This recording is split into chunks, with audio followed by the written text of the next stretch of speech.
grand journal de Télésignal.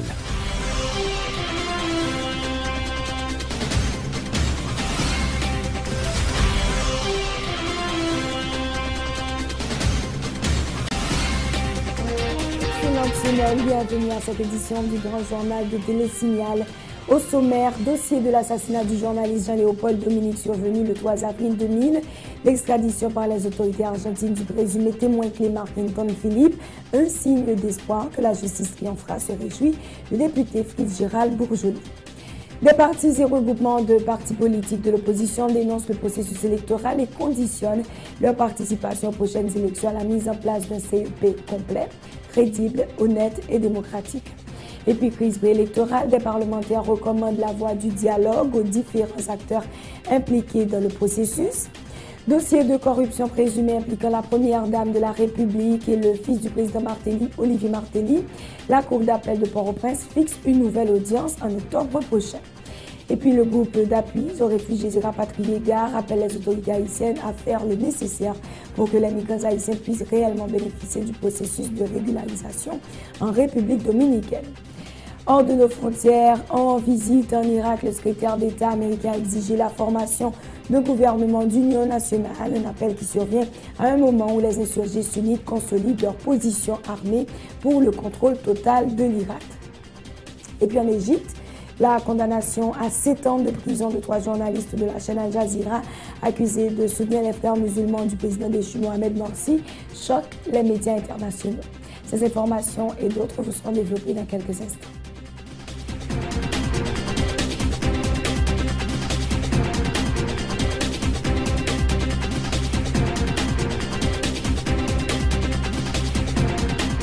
Vous travaillez pour construire votre avenir.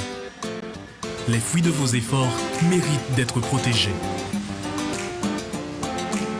Tous vos investissements, chaque employé dévoué, chaque précieuse acquisition, aujourd'hui et pour les générations futures, un malheur est vite arrivé. Soyez prêts, car les conséquences pour vous peuvent être dévastatrices. Avec la AIC à vos côtés, vous pouvez affronter sereinement les surprises que vous réserve la vie. Retombez sur vos pieds. Inutile de tout recommencer. AIC est votre filet de sécurité. Vous créez la richesse, nous la protégeons.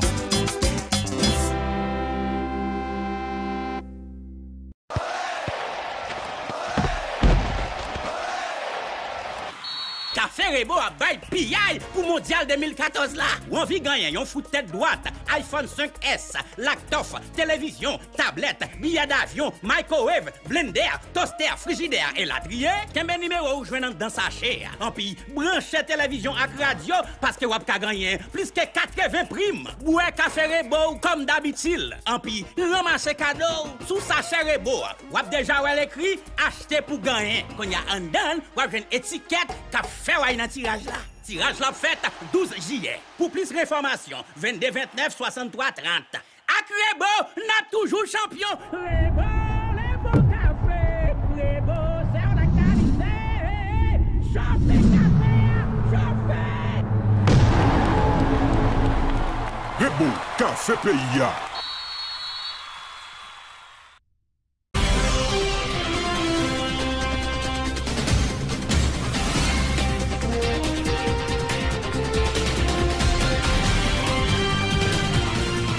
Parlons justice pour démarrer le développement du journal. Les autorités argentines ont rapatrié samedi dernier l'haïtien nommé Marc-Antoine Philippe, un présumé témoin clé dans l'assassinat le 3 avril 2000 du journaliste militant Jean-Léopold Dominique et du gardien de la station Radio Haïti Inter Jean-Claude Louissin. Marc-Antoine Philippe s'était réfugié en Argentine depuis 2004 suite à son évasion du pénitencier national. Depuis, il faisait l'objet d'un mandat d'arrêt international émis par Interpol. Marc-Antoine Philippe a été appréhendé à Buenos Aires par la police fédérale d'Argentine en avril dernier et est désormais à la disposition de la justice haïtienne pour être auditionné par le juge d'instruction chargé de l'enquête. Le porte-parole du Premier ministre déclare que la demande d'extradition de Marc-Antoine Philippe de l'Argentine a été obtenue dans le cadre d'un accord conclu entre l'État haïtien et les autorités de Buenos Aires. Pierre-Michel Brunache indique que l'Argentine a offert sa collaboration, ce qui a permis la rentrée au pays de ce témoin clé, en la personne de Marc-Antoine Philippe, dans le cadre du dossier de l'assassinat du journaliste Jean-Léopold Dominique et de Jean-Claude Louis tué le 3 avril 2000. Suivez les explications de Pierre-Michel Brunache. Ça rentre dans le cadre de collaboration entre État et État en ce qui concerne les questions de justice. Donc, l'État haïtien, par l'intermédiaire de l'autorité judiciaire, ils font une demande formelle pour être capable de permettre que le nommé Marc-Antoine Philippe vienne dans le pays pour témoigner sur questions que tout le monde attend dans le dossier Jean-Dominique. Eh bien, le gouvernement argentin a accepté la collaboration et c'est comme ça que nous sommes rentrés dans le pays pour venir faire témoignage.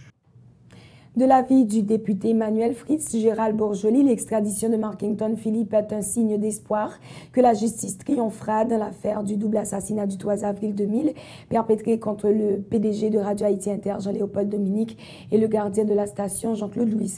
Le parlementaire dit souhaiter que d'autres témoins importants dans le cadre de ce dossier soient mis à la disposition de la justice en vue de faciliter l'aboutissement de l'enquête.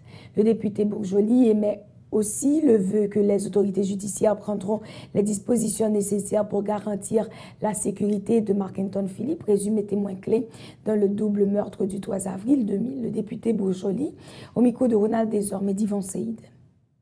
C'est que l'extradition et Marc-Antoine Philippe, le fait que le retourner dans le pays, et comme de fait, je dis que son témoin clé lié dans l'affaire Jean-Dominique là, ça fait que nous avons espoir que Jean-Dominique a une justice. Et puisque la justice est une pour tous, j'ai fait pour Marc-Antoine Philippe là, nous avons souhaité que, quel que soit l'autre monde qui est impliqué dans le dossier, que vous extradez et que vous continuez et continuez chercher Mounzao et que pour présenter et je pour CA pour Jean-Dominique Cajouin justice. Le commissaire du gouvernement, c'est lui qui a responsabilité prison et que le commissaire du gouvernement prend toutes les dispositions nécessaires et que pour permettre que on gagne cheveux dans la tête Marc-Antoine Philippe et paraché jusqu'à ce que vous présentez et que devant le tribunal et même après le tribunal, si des positions l'a fait qui pour permettre que Jean-Dominique ou bien quel que soit mon enjeu de justice et que la justice lui-même et que doit prendre les dispositions nécessaires même après procès pour Marc-Antoine Philippe que pour gagner cheveux dans la tête les paraché parce que son monde et peut-être bon c'est lui-même pas le dit et on témoin que l'état cool il y a pile bagarre l'a dit. Parlons justice toujours. Une nouvelle audience est prévue au mois d'octobre prochain dans le cadre du dossier de corruption présumé impliquant la première dame de la République, Sophia Saint-Rémy-Martelly, et le fils du président, Olivier Martelly. Une décision de la Cour d'appel de Port-au-Prince qui a entendu les avocats des frères Forestal, les accusateurs. Suite à une interjection en appel des avocats de la famille présidentielle, le président de la Cour d'appel, le juge Daran, a décidé de mettre le dossier en état. Suivez les explications de Maître André Michel au micro de Samus David François. C'était la situation. C'est un dossier qui était distribué déjà devant la composition. C'est la composition du mercredi. Nous avons été brusquement, et aussi nous venons paraître devant l'autre composition lundi. Bon. Nous estimons pas normal. Et là, nous soulevé cette situation. Nous venons comprendre que l'avocat de la famille présidentielle, de façon malicieuse, il courait à chercher en ordonnance et il voyait ordonnance dans le par quai cour d'appel et dans l'idée pour finir avec procès rapide parce qu'on connaît son procès il pas le faire devant les caméras de la télévision, les caméras des médias comme qu'on y a dans la période Coupe du Monde, il t'a pressé pour tout finir à procès à aujourd'hui. Un de papa. Eh bien mon cher, mes chers amis, nous combattons cette situation ça et finalement et la cour d'appel de Port-au-Prince présidée par l'honorable juge Daran, qui sont juges qui voulaient bataille pour conserver la crédibilité, et tout l'autre juge dans le droit, pour estimer ça que fait la paraître suspect, parce qu'en principe, pour ne pas carrer le monde devant une composition et pour aller devant l'autre composition sans aucune explication, eh bien, les honorables juges de la Cour d'appel, ils comprennent que le dossier n'est pas en état et ils ont demandé à parquet cour d'appel et ils ont demandé à avocat famille présidentielle là, il a conformé à la loi pour mettre le dossier à l'État. Rappelons que les avocats Newton, Louis Saint-Just et André Michel représentent les frères Enold et Josué Florestal qui avaient déposé une plainte le 16 août 2012 contre la première dame de la République, Sophia Saint-Rémy Martelly, et le fils du président, Olivier Martelly, pour usurpation de fonctions, corruption, blanchiment de fonds publics et association de malfaiteurs. Nous poursuivons avec des partis et regroupements de partis politiques de l'opposition qui dénoncent le processus électoral ainsi que la décision du Conseil électoral provisoire toujours incomplet d'organiser des élections le 26 octobre et 28 décembre 2014. Dans un communiqué conjoint, les partis et regroupements haïtiens pour Haïti, Famille Lavalas, Fusion des sociodémocrates, Unité, Contra-Pepla et Mopod, mouvement de l'opposition politique démocratique, se disent prêts à participer aux prochaines élections, mais conditionnent cette participation à la mise en place d'un CEP crédible, honnête et démocratique. Alex Richard, vice-président de la Fusion des sociodémocrates, propose le respect et l'application de la loi électorale du 27 novembre 2013, dont certains articles ont été soumis par l'exécutif au Parlement aux fins d'amendement. Alex Richard est joint au téléphone par Tamara Oyangaro. Malgré toute concession que vous faites, ma écouté ces sénateurs qui ont parlé. Je te dis, mes amis, on nous prend chaque corps. Bon, ok. Nous parlons de 289, on nous prend chaque corps, retire au monde, cherchons un groupe dans la société civile là, non, monde crédible. Ça, personne n'a voulu. Que à faire CEP, date limite pour dire, venir inscrire, etc., ça veut dire, pour une crédibiliser, on vient présenter devant une CEP 7 membres. Nous demandons tout simplement, mes amis, mettez CEP à soutenir un CEP 9 membres, que tout le monde accepte, mettez le soupier, laissez la loi électorale là à passer dans le Parlement, les amendements seront faits et le processus pourra être enclenché. Ceci, on aurait pu le faire depuis 3 ans passés là, et puis là qu'on y a chaque jour, chaque semaine, qu'on a fait pour la retarder. Mais pour le clarifier, c'est pas faute maintenant, c'est faute camarade là qui d'ailleurs pas marcher. Mes amis, un peu de bonne foi. Nous devons ça au pays. Nous devons sortir ce pays et rentrer pour de bonne modernité politique. C'est pour ça que j'ai une bataille et c'est pour ça que nous continuons la bataille, que nous acceptons signer des notes avec nous. Nous ne sommes pas forcément d'accord avec eux sur tout point, mais nous signer des notes avec eux pour la bonne cause, pour nous faire des unités d'action, pour essayer d'avancer au mieux que possible et pour nous sortir, mes amis, sortir comme paria de la carrière. 30 ans après la dictature, mes amis. Tout pays qui change de dictateur dans la même époque avec nous, ils sont loin, oui, non, fonctionnement démocratique. Nous-mêmes, jusqu'à présent, même une élection, nous ne pouvons pas organiser sérieusement. Vivement cette fois-ci, que nous baillons le son, que ce soit le point de départ d'une nouvelle manière de faire de la politique et de l'administration des élections en Haïti.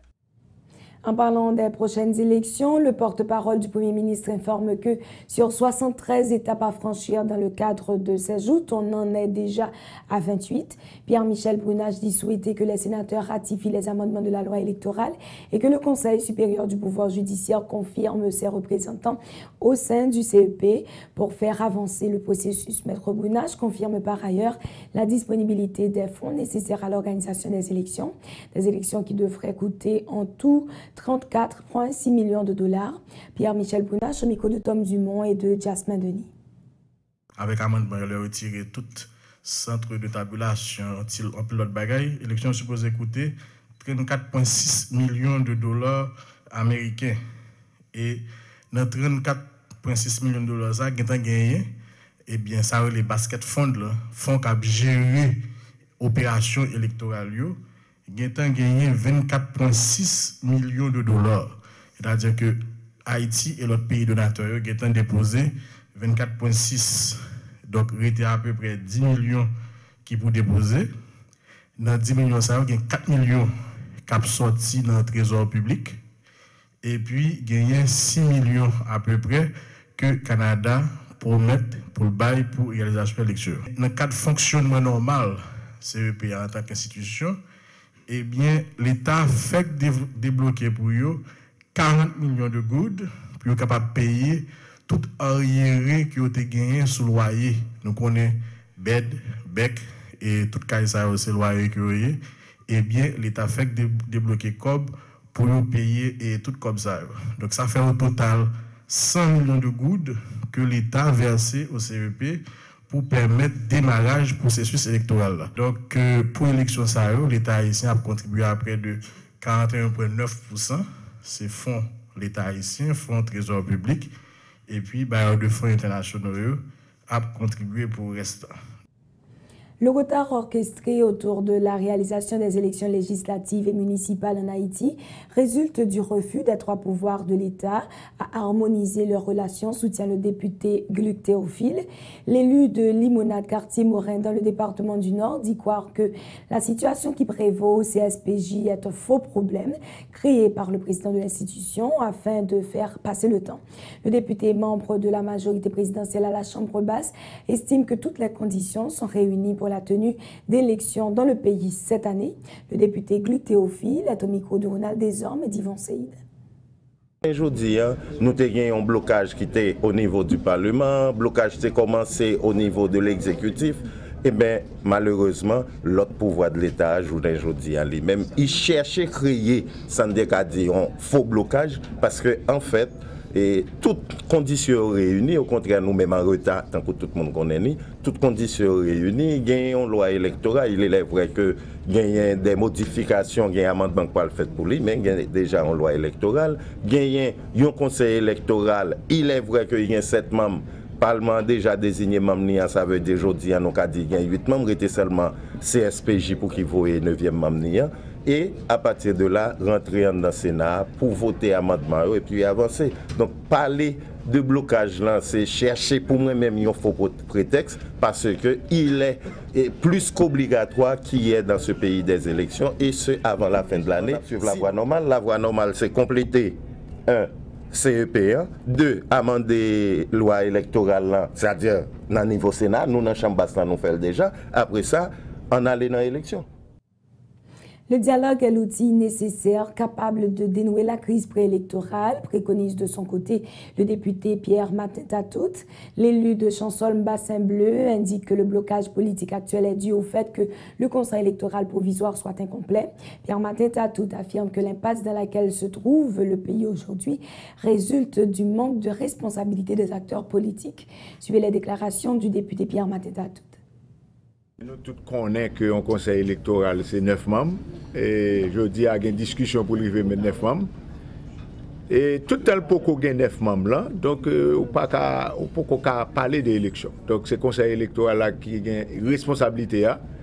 Donc je pense que la bataille qu'a faite là, ou bien la discussion qu'a faite là, c'est pour nous arriver à 9 membres là. Donc et je souhaite à ce que pour toute discussion qu'a faite, c'est des discussions pour porter une bonne solution et puis pour nous arriver à 9 membres. Donc, sénateurs concernés, président concerné, tout le monde, ouais, des gens qui sont concernés. Mais c'est ça, Abdoullah, c'est harmonisation et respect établi. La démocratie a mis déjà, la Constitution a mis déjà. Et c'est dans l'exécution, dans la forme d'exécuter là qui permet à ce que jusqu'à présent, aujourd'hui, on a parlé de problèmes au lieu que nous dû parler de solutions. Parlons à présent du processus de régularisation des étrangers en République dominicaine qui se poursuit. 31 000 postulants se sont présentés jusqu'à date aux portes de l'immigration dominicaine. De ce nombre, seulement 100 individus ont pu présenter des documents exigés. Les responsables du groupe d'appui aux réfugiés et rapatriés, le GAR, demandent aux autorités haïtiennes de faire le nécessaire pour que les migrants haïtiens puissent réellement bénéficier de cette régularisation. Le processus en cours d'une durée de 18 mois doit prendre fin le 31 mai 2015. Agénor Boutus est responsable de communication et de plaidoyer au GAR. Ces explications sont recueillies par Enoch Élisée Kajou et Fézier Mathieu. D'après l'information qui est sortie dans le journal dominicain et officiel dominicain qui fait des déclarations, c'est que l'an date 17 mai passé, il y a environ 31 000 personnes qui étaient présentées devant le bureau pour faire demande pour inscrire dans le plan. Et l'information a fait comprendre que dans 31 000 personnes, 97% c'est des migrants haïtiens. Et parmi tout le monde qui a présenté pour inscrire, c'est seulement 100 là-dedans qui ont réuni la documentation complète. Il y a seulement 100. Il y a 5 000 qui présentaient quelques documents et il y a 21 000 qui n'ont pas présenté de documents du tout. Et nous sommes tout à l'heure qu'il y a un nombre élevé de monde, 97%, et de 31 000 personnes qui présentent, il y a aussi des citoyens haïtiens, des migrants haïtiens, des citoyens et citoyennes haïtiens. Alors, il y a une bagaille qui est important pour ta fête dans ce moment, c'est que l'État pays d'Haïti a supposé faire ça comme priorité dans ce moment. Il y a une priorité moment pour les migrants papier pour capable d'intégrer le plan de façon capable de vivre normalement comme tous les autres migrants et dans le territoire dominicain, continuer le travail, continuer à mener la vie et j'ai souhaité mener. Il faut dire que la loi sur la naturalisation des Dominicains et de parents en situation irrégulière, déposée le 15 mai dernier au Congrès dominicain par le président Danilo Medina, est critiquée par les militants de droits de l'homme. Cette loi, en son article 8, demande aux Dominicains d'ascendance étrangère de se déclarer étrangers pour pouvoir bénéficier de la naturalisation. Une situation jugée anormale par Angenor Poutus du groupe d'appui aux réfugiés et rapatriés. Ces propos sont recueillis par Enoch Kajou et Ephésier Mathieu.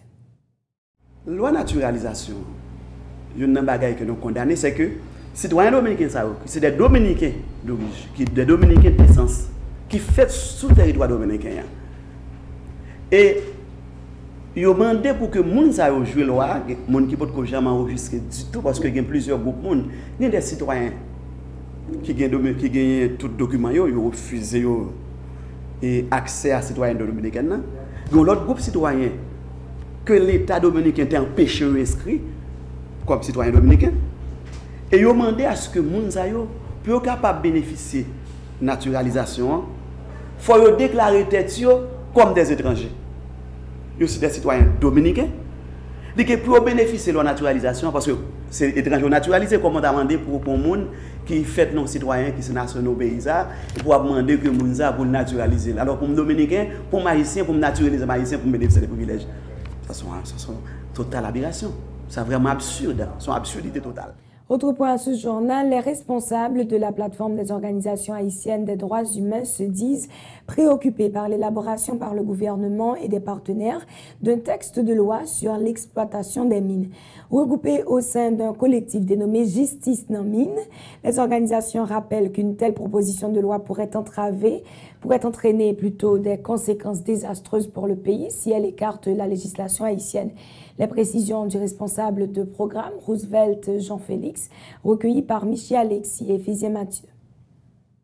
Des expériences qui sont un petit peu plus récentes qui fait, c'est avec Reynolds, compagnie Reynolds Mining, dans NIP pays, dans Miragouane, côté que vous avez exploité question bauxite, nous sommes pas capables d'oublier quantité de dégâts ça fait sur l'environnement paysan et jusqu'à maintenant terre côté yo fouillé pour exploiter bauxite ça yo et jusqu'à maintenant yo pas ka faire rien et population côté exploitation ça fait là yo même yo pas bénéficier rien. L'autre exploitation qui fait dans le pays c'est draine Gonaïve côté que yo t'a exploité cuivre mais nous connaît et exploitation et yo te fait dans Gonaïve. Évaluation t'a montré que l'exploitation ça yo te fait coûter près de 83 millions de dollars. Et dans 83 millions de dollars, combien comme l'État haïtien lui-même l'a tiré, c'est seulement 3 millions de dollars. Ça veut dire que c'est de l'exploitation qu'a fait, nous-mêmes nous pas qu'à dire c'est l'exploitation qu'a fait dans l'idée pour développer pays et côté richesse ça yo utile à la population côté investir dans le social, mais c'est des pillages. Essayant d'apporter des précisions sur le texte de loi relatif aux mines en cours d'élaboration, le responsable de programme à la POHDH croit qu'une telle décision doit avoir la consultation de tous les secteurs via des séances d'information et de sensibilisation. Ce dit-il afin de réduire les risques d'affecter la qualité de l'eau et des terres agricoles dans les régions concernées. Roosevelt Jean-Félix de la POHDH. Nous tendons des permis d'exploitation qui étaient bail et des contrats qui déjà signés, nous pas câblés en décembre, mais c'est des contrats qui étaient signés en bas-table, que la population n'a pas connaît rien dans le contrat, ça pas connaît ça qu'a fait. Et l'autre bagaille, même au niveau parlement, même Sénat a pour une résolution pour demander pour camper sur toute sur toute exploration ou bien exploitation qu'a fait surtout dans nos pays. Ça veut dire, même yon branche dans l'État, n'est pas informé au niveau Parlement, reste population, c'est plus grave. Alors c'est dans ce sens-là, nous-mêmes, premier bagaille, tout ça qui concerne les pays, qui engage les pays, ils doivent entrer dans une logique pour partager l'information et pour la population lui-même, disons, sur ça qu'a fait là. L'actualité internationale après cette pause.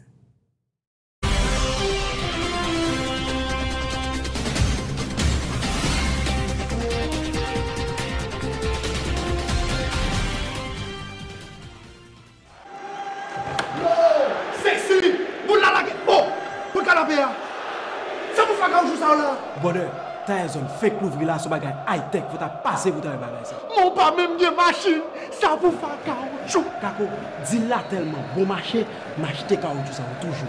Les plus machines baissées, m'acheter. Mais vous ne m'achetez pas comme ça là. Bonheur, m'a bien ouvert là. Merci.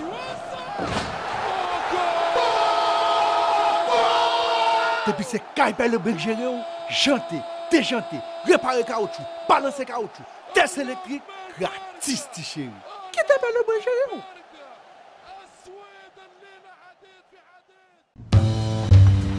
Ça n'a pas passé en bas du tout. Mais c'est ça ou monsieur? Ça a été là, il y a un boss. On va au testail. Attention derrière, pas vraiment.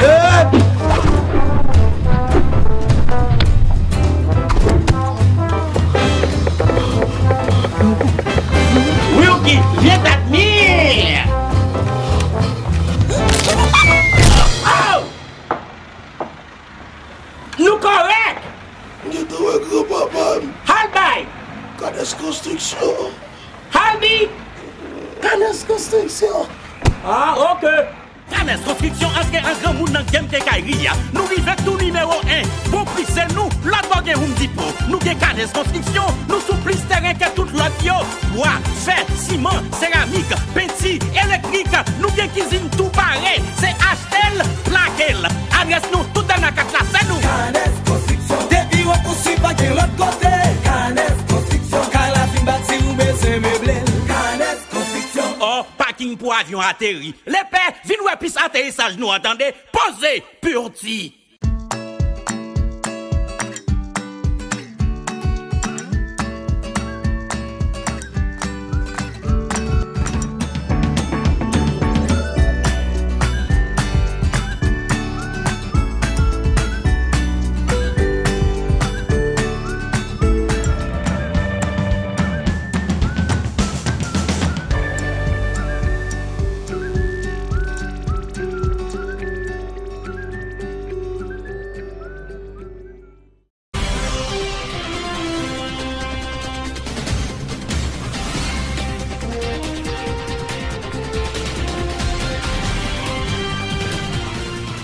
De suivre la page internationale du Grand Journal. Le secrétaire d'État américain est en tournée diplomatique qui le conduira notamment au Moyen-Orient et en Europe. En visite en Irak, John Kerry exige la formation d'un gouvernement d'union nationale, un appel du chef de la diplomatie américaine qui survient à un moment où les insurgés sunnites consolident leur position armée dans l'ouest frontalier avec la Syrie pour le contrôle total de l'Irak. Suivez ce reportage de Renouz. Le secrétaire d'État américain John Kerry est à Bagdad. Sa mission, convaincre Nouri al-Maliki, le premier ministre chiite de l'Irak, de former rapidement un gouvernement d'union nationale. Washington reproche à Nouri al-Maliki son attitude discriminante à l'égard des sunnites et des Kurdes. Pour la diplomatie américaine, c'est son favoritisme envers la communauté chiite qui serait à l'origine du mécontentement populaire et de l'insurrection. L'insurrection, justement, est désormais aux portes de Bagdad qui se prépare au combat. La ligne de front se situe à 50 km au nord-est de la capitale irakienne. Pour John Kerry, les États-Unis, qui ont occupé l'Irak pendant 8 ans, ne sont pas responsables de la situation actuelle. Le chef de la diplomatie américaine est attendu à Bruxelles et à Paris. Un tribunal égyptien a condamné à 7 ans de prison 3 journalistes de la chaîne qatari Al Jazeera. Les journalistes auraient été accusés de soutenir le mouvement des frères musulmans du président déchu Mohamed Morsi, une peine que les médias internationaux qualifient de coup choquant porté à la liberté d'expression. Détail avec nos confrères de Renouz. Un coup choquant porté à la liberté d'expression, c'est ainsi que les médias internationaux qualifient les peines infligées aux 3 journalistes en Égypte. Un verdict qui a soulevé une levée de boucliers à l'étranger. Depuis leur arrestation en décembre, de nombreux rassemblements pacifiques ont eu lieu à travers le monde, de Sydney à Gaza et Istanbul, dénonçant un simulacre de justice. Le parquet n'a pas été en mesure d'apporter des éléments prouvant leur lien avec les frères musulmans. Les documents présentés au cours du procès, extraits des ordinateurs des journalistes, ont consisté en quelques vidéos de courses de chevaux diffusées sur la chaîne Sky News Arabia, un documentaire de la BBC tourné en Somalie et encore une collection de photos personnelles. Un 4e journaliste d'Al Jazeera, Abdullah Al-Shami, ici en grève de la faim, plus de 130 jours et très affaibli, a finalement été relâché la semaine dernière. Je faisais mon travail de journaliste et les autorités le savaient pourtant. J'ai été détenu pendant 266 jours, raconte-t-il ici. Dès le début, Al Jazeera a réclamé leur libération et demandé le soutien des autres médias internationaux. Nous voulons que nos collègues soient relâchés immédiatement, dit ici Bernard Smith d'Al Jazeera. Ce sont des journalistes qui font simplement leur travail et qui rapportent toutes sortes d'histoires sur l'Égypte, sur tous les angles. Depuis le coup d'État de juillet 2013, la chaîne Al Jazeera est dans le collimateur du régime militaire. Depuis sa prise de pouvoir, les bureaux d'Al Jazeera en Égypte ont été fermés par les autorités, accusés d'accointance avec les frères musulmans. Le Qatar, qui finance la chaîne Al Jazeera, soutient ouvertement Mohamed Morsi, le président déchu, et critique vivement la répression menée contre les membres de la confrérie. En un an, plus de 15 000 personnes ont été arrêtées, des centaines ont été condamnées à mort ou à la prison à perpétuité dans des procès expéditifs. Le verdict d'aujourd'hui laisse craindre de nouvelles dérives autoritaires du régime d'Al-Sisi, élu il y a à peine 3 semaines. Il intervient quelques jours après la condamnation à mort de 183 islamistes, dont le chef spirituel de la confrérie, Mohamed Badi. Au Soudan, la chrétienne de 27 ans qui avait été condamnée à la peine de mort par pendaison le 15 mai dernier pour avoir prétendument renoncé à sa foi musulmane et avait accouché en prison a été libérée lundi. Sa peine a soulevé un tollé parmi les organisations de défense des droits humains à travers le monde. Suivez ce reportage de nos confrères de Renouze. Myriam Yahya Ibrahim Ishag a été libérée. C'est son avocat qui l'a annoncé ce lundi. Cette Soudanaise chrétienne de 27 ans avait été condamnée à mort en mai dernier pour apostasie d'après la loi islamique qui interdit les conversions. Son sort a soulevé un tollé international. Enceinte au moment du verdict et déjà mère d'un bébé de 20 mois, elle a accouché en prison. Née d'un père musulman, elle a été élevée dans la religion chrétienne de sa mère et a finalement épousé un chrétien. Elle avait également été condamnée à 100 coups de fouet pour adultère, car selon l'interprétation soudanaise de la charia, toute union entre une musulmane et un non-musulman est considérée comme un adultère. La justice soudanaise devrait expliquer ce mardi les raisons de la libération de la jeune femme. Ainsi se referme ce journal. Juste avant de se quitter, le rappel des titres. Dossier de l'assassinat du journaliste Jean-Léopold Dominique survenu le 3 avril 2000. L'extradition par les autorités argentines du présumé témoin clé Martin Philippe. Un signe d'espoir que la justice triomphera, se réjouit le député Fritz Gérald Bourgeois.